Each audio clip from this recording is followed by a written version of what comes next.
How to save the Snapchat photos without them knowing. Hey guys, in this quick tutorial I'm going to show you that how you can save anyone's Snapchat photos without knowing the other person.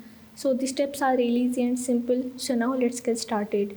So first of all you have to open up your Snapchat and you have to go in the chat and you have to select the chat from which person you want to save their photo or the video. So once you are in, what you have to do is simply drop down your control panel or the control menu, and from here you have to turn on the airplane mode, and after turn on it you just have to select the photo or the video that you want to save and simply save it. And after saving it you just have to go back and you have to uninstall or the remove your Snapchat. Basically you just have to uninstall it after saving the photo.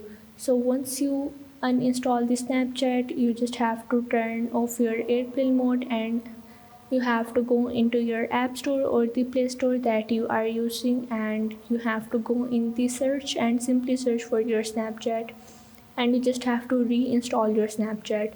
And once you reinstall it the other person is not able to see that you saved their Snapchat photos. So this is how you can save anyone's Snapchat photos without knowing the other person. So if this video helped you out, make sure to like and subscribe the channel, and see you in the next video.